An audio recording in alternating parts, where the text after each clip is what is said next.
Well, it's finally happened, folks. The official trailer for Season 7 of Rick and Morty has been released, and with that we have the big reveal of who the new voiceovers are going to be for Rick and Morty. And who are these actors exactly? We do not know. That information is surprisingly still classified.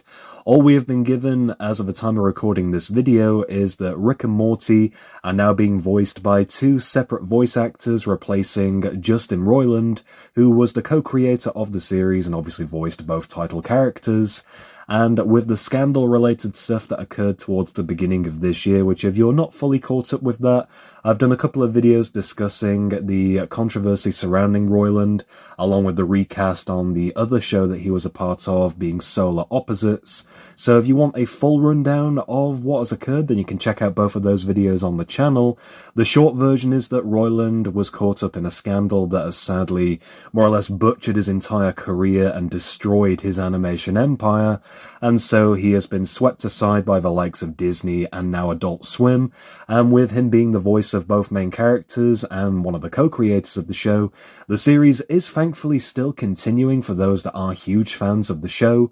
And as far as the voiceover goes, I'll be honest, I don't really know what to think of it as of the time of recording this.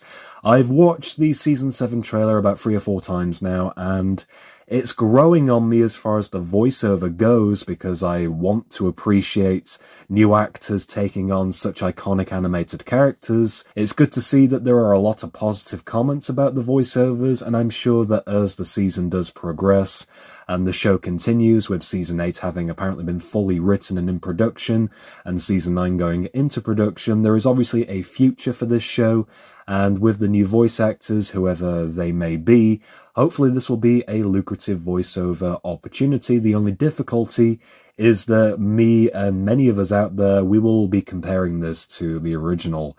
And that is going to be pretty difficult to let go of and embrace this new voiceover because it's meant to sound like something that we are all used to. Openly criticizing the new voiceovers, I'm kind of surprised at how similar they do actually sound to the original voice actor. Especially Morty. I feel Morty is arguably the better voice out of the two, which is strange because I would honestly put that down as being the more difficult voiceover out of the two to perform, whereas it really seems to be Rick that people are really struggling to nail. And going back to, I would say, at the start of this year when the Rick and Morty controversy began, there was a huge influx in social media personalities trying to replicate the voices of both characters, and there were so many wonderful and very accurate ones of Morty that were very surprising, and I'm really hoping that somebody from that side of the internet has landed the role of Morty. It does sound eerily similar to Roiland. I would say maybe 1 or 2 scenes it sounds a little bit off, but otherwise, it's more or less perfect, and that's definitely a huge strength for this season going forward. Rick, on the other hand, is a very difficult voice to get behind, where I would say, at the moment, it's 60-40 as far as the accuracy goes. You can definitely tell that there is a Rick impression in there. The only difficulty is that Rick's voice is very difficult to perform because it goes from 0 to 10, or when he's trying to emote something, the voice sounds incredibly raspy. In this trailer, for example, when he's announcing that it's Rick Spaghetti time or whatever it was, that's where the voice in my eyes definitely showed that it was somebody trying to do an impression of Roiland versus Rick as a character actually expressing himself. So emoting seems to be the main issue, especially when it comes to Rick's voice.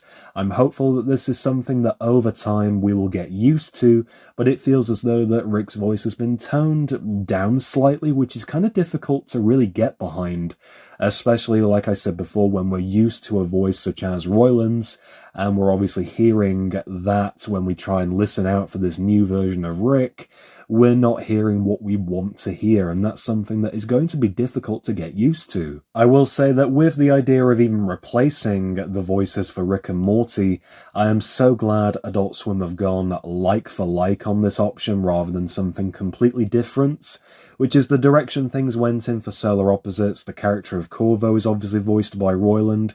The voice sounds very similar to Rick, and that voice was completely changed in its entirety, with voice actor Dan Stevens taking on the role, and the character literally becoming more or less a British stereotype, which I know a lot of people really weren't big fans of. Me personally, I really enjoyed what they did with that character, and the voiceover ideas and the way they wrote that into the script I found to be both hilarious and overall very creative.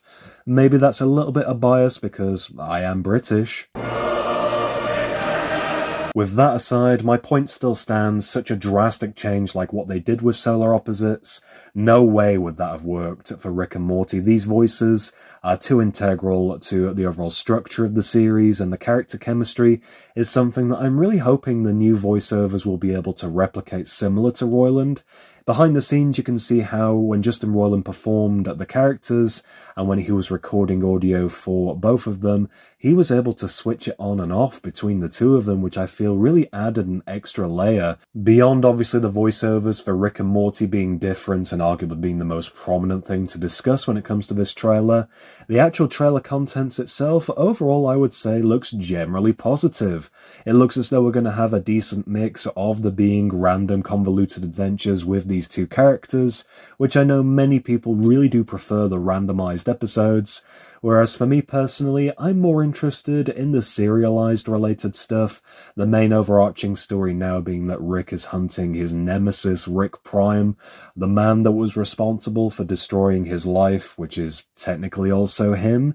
I think that's a really great storyline. There's definitely a lot of potential behind that, and I'm hopeful that we will get a lot more of that style of story without just giving us a couple of random breadcrumbs like what we had in Season 6 and just leaving it there. I'm hoping that Season 6 has actually given us something in terms of story leading into Season 7, which will actually have a decent payoff for once.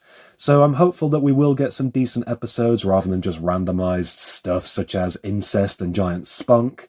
Could really do without that. As many know, those are my least favourite episodes of the show. You can check out my reviews of seasons 4, 5 and 6 where those topics are the most prominent, unfortunately. The trailer opens with Rick and Morty content that is somewhat familiar and I guess reminiscent of the fan favourite episode Pickle Rick, where Rick has turned himself into a leg this time. Meh, doesn't really do anything for me if I'm being honest. It's great to see Susan Sarandon make a return as the character of Dr. Wong, somebody that, to be honest, I was very surprised at how much I really enjoyed their presence throughout Rick and Morty, especially where Rick is kind of challenged by her in various ways, even though she's not really portrayed to be a villain or somebody that is actually a threat to Rick.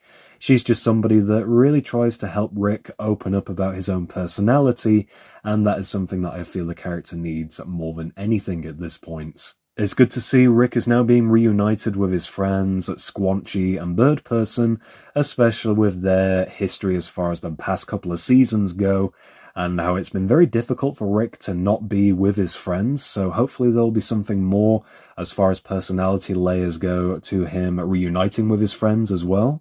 It looks as though there's going to be an episode relating to vampires and seeing Rick and Morty in Blade-inspired costumes. With that kind of theme, I definitely feel is going to be a fun episode.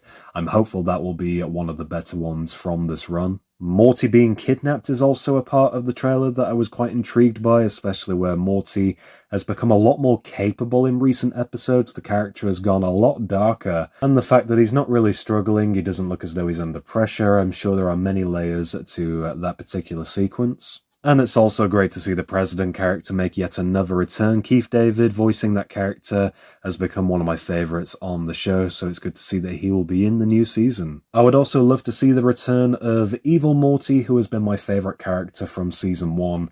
And even though with what happened with that character in Season 5 feeling so final, with him just disappearing out of the known universe beyond the central finite curve, fingers crossed we will see that character again. There is so much story potential behind a character like that, and I'm hopeful that maybe he may become some kind of anti-hero, a main character perhaps that we will all continue to root for. There's something about rooting for the villain which I really like, and with a show as convoluted as this, where the idea of the main character and secondary characters blend together in such a way where they are more or less the same person figuratively and then again literally in some other ways, I'm hopeful that we will at least get more story potential that will eventually lead to something more climactic as far as an ending resolve goes for our Rick and Morty as main characters. But still, that's going to do it for this minor trailer breakdown / discussion looking at the new voiceovers for Rick and Morty. Let me know what you think in the comments. Are you a fan of the new voiceovers? Do they sound as good as Justin Roiland, or are you not a fan at all? As always, I love hearing your thoughts and opinions, and for more content, be sure to subscribe to my YouTube channel, DVD Review Studios.